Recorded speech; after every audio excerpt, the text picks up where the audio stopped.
What's going on, everybody? Welcome to another episode of Unicorns in the Basement. This is episode 6? Yes. Man, we on 6 already? We're gonna be on 100 next week.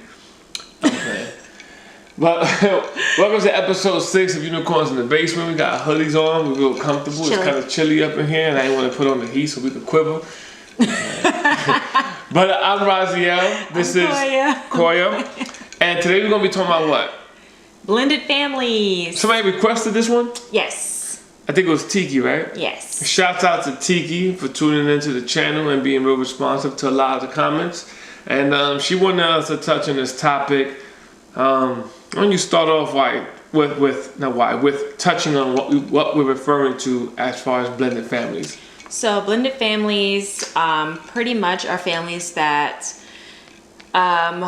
when you go into dating someone, one of you guys already has a kid, or you have a kid and you're dating someone that's single, or both have a kid, so you're creating a blended family. So questions are raised with blended families. You know, how do you deal with like the other person's baggage, pretty much? So just, you know, I don't want to say baggage, but like... No, I know what you mean. Like, no, you don't mean baggage in a negative way. Yeah. Just like with what they're bringing. What they're bringing, yeah. Their life that they're bringing with them from a previous life. Right. So that's a question raised. Also, if I have a child, you know, bringing someone to meet my child, you know, that's a question raised too. Just what are the precautions and stuff like that you need to look for? Because everybody wants to protect their kids, and people without kids, you know, they don't know necessarily how to, you know, be a mom yet or be a dad yet. So it's just a lot of questions that people have, I guess, when it comes to blended families. I mean, blending a family or blended families, however the term is correctly used, it has its pros and cons. Yeah, I think it can be a positive thing in the sense of, excuse me. I think it can be I mean, it sucks that individual, if they both don't already have kids, but or they both do or whatever, but it sucks for that individual has to do that. Like, obviously something didn't work out before, right, for that family to be in the position to be blended, right. You know what I mean? Right. But it has its pros and its cons. I mean, a funny pro for the guys, a funny pro is the kid. If you bond with the kid as a guy, whether it's a girl or boy, you in there. Like, because that's one of the fears, I would say, the girl or guy has. It's mostly girls, you know what I mean? Like, it's one of the fears. It's like you're trying to protect your kids. So at the end of the day, you know, especially if it's a girl, but you know, you're trying to take as much caution as possible with that situation, because that's not their child. And you're responsible for your child. So, you know, you want to trust that person to, you know, just pretty much be a good human being. No, yeah, definitely. Without a doubt. I mean, it works out in its own way. I think people have this thing. I have some friends or people I know, or just in past conversations, where people, they say things like, especially women will say, I can't be dating no guy that got kids and stuff. I'd be like, good luck with that. You know what I mean? It's almost like when you meet a person that doesn't have a kid, it's like, where you from? Yeah, it's like, where you from? No, my thing is, it's just, I would actually say it's like a positive thing. It's actually a good thing. Not the fact that the past didn't work for that person. I'm saying, just given the situation you're currently in. Yeah. It works out good in a way, subtracting the couple, right? Like subtracting, like, let's say me and you, or the people in the party involved. I feel like longevity-wise, if the parents or the stepdad and the mom or stepmom and the dad implement the correct teachings, guidance, respect level in a sense of like how they carry themselves around the kid, how to make the kid feel accepted in the world that might not be understanding, especially depending on the kid's age. Now, if the kid came into it like newborn and he's kind of, he or she is raised into the blend. Right, and that's different. It's easier. It's very, It's scarier, easier. But it's easier because it's like that kid, let's say 1 or 2 years old, or 3, even, is raised in the atmosphere of almost like a mentality, like, all right, I have 2 dads and I have a mom. Or I have 2 moms. Yeah, and then you train that kid to understand, I'm your stepdad and this is your dad. Right. Yeah. And it can get a little tricky in the sense of if that kid has a deadbeat dad and the stepdad is playing a bigger role, or the dad is playing a bigger role and the stepdad's playing a lower role. Yeah. And then it can get tricky in a different atmosphere if both dads are playing a great role and the kid's like confused on who's who. Yeah, well, not really who's who, but like, they love them both the same, and that's if the stepdad is a great guy, Right. If they love both of them the same, And that's where maturity from the parents come in as well, in a sense of speaking on dads, and it's the same thing for moms too, but just being a guy speaking on dads, in the sense of when you're faced with a situation where the kid could have some confusion, or I always felt as a stepdad that, and my stepdad, I had a stepdad growing up, and I am a stepdad.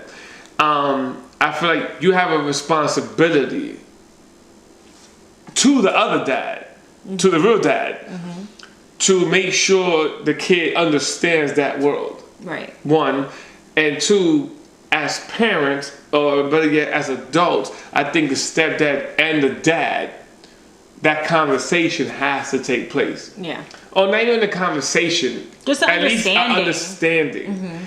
Where, look, man, like, I respect who you are. I'm just doing my part. Like, I love this woman, and she had this kid, and I respect this kid and love this kid to death, just like you do, and I know he's yours. Right. But I want to give him a safe environment that whenever you come get him, whenever you want to see him, you see what's going on. It's an open door between the family.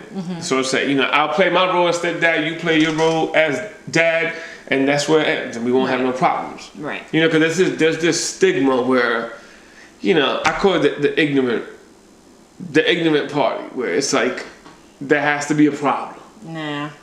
Now, but there's a problem if both parties, the old party, allow it to be. Yeah. I feel like the girl needs to nip that in the bud, and he needs to get it. Yeah. Or vice versa. Like if it was me, I need to nip the bud, and she needs to get it. Yes. And there's conflict there, then it needs to be handled real quick before somebody get knocked out, shot, put in jail. No, I agree, because it is a stigma that, like, if I'm the stepmom, then me and the real mom got a problem or something. Like, I don't understand why that is a stigma. I don't understand the problem either. It's like, what are you expecting this person to do? To be single forever? Right. Like, I'm just never going to be in another relationship because of my kid. And I think that, I think it is too, and I guess the real mom is, I think in some way you have to trust the dad. If you don't trust him to take care of the child, then that's something that y'all need to discuss. I'm glad you said that. This is for a lot of moms, dads too. Yeah. But a lot of, like, how do I say this rude? Eggshellish. Well, you know what? I'm not even going to eggshell it. I'm not even going to walk on tiptoes or whatever. I'm not going to tiptoe around this because it wouldn't be the show, right? We say it raw. This is for you need to let the ish go moms. Right. You know what I mean? Guys too. But being a guy that's gone through the situation, you need to let it go moms. Like, he not with you no more.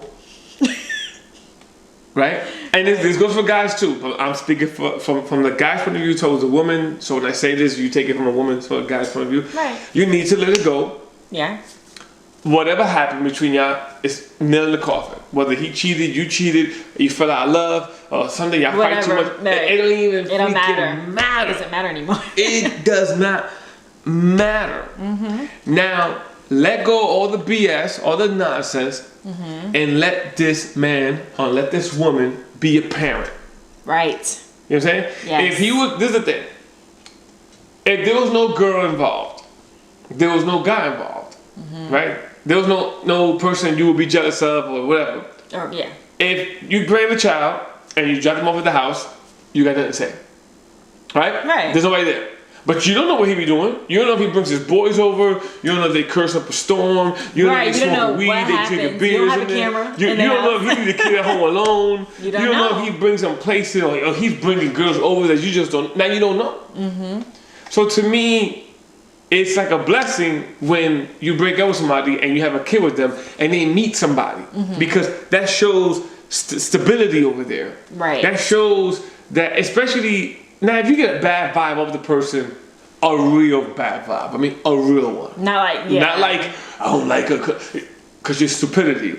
I'm talking about a real bad vibe, the way you would get off of a stranger you just met and you're biased to them, you have no problem with them. Right. That's different. And even if you do, you should still bring it up. Like, listen, this person. And that's again on you trusting the father to take care of his child. And even if you do get a bad vibe, you should trust the dad. Or trusting the mom to take care of the child. Right, because there's gonna be a point where you gotta just you have no control over the situation. Because it's crazy, like that's some, especially, and again, most of the time when you break up with somebody, the kid stay with the woman. So speaking like this, so it's like it's crazy that as a man, I just gotta trust you. I got no choice in the matter. Right. You can meet whatever Joe Blow you want. You can suck whatever. You can bend over backwards and do whatever. You can go to whatever party. I got no say. Yeah. But when I do anything, I need to know who she is. I need to know where she's at. I need to know what you're doing. I need to meet her. I need. And same thing goes for guys and girls. But it's stupid. It's not fair too. It's not fair. It's like just because of default, because you're still with the kid, I'm supposed to just trust everything you say. You could be beating this kid to death. You could be, when the kids sleep, you bringing a different guy to the door every single day. He probably met like 6 dudes last week. Yeah. Now you raise him in an environment where this is okay. And I had no idea about it. I'm gonna find out too late. Right. When he's like a man or a teenager, then when you can't handle him no more because of your chaos, like you're like, oh, he need to stay with you for a while. Like, so you want to give me the problem you created now. Right. But back to the topic at hand, like blending families, and it's like, to me, to put it all like in a really good nutshell, it's, again, this is not saying that it's a good thing that this person was single with a kid. This is talking about the introduction to me as a person. If I'm bringing an introduction to you, which in our case, we both bring an introduction to different parties. Because I had a kid and you had a kid. So my thing is, I find it like a plus because you're introducing 2 worlds and you're expanding.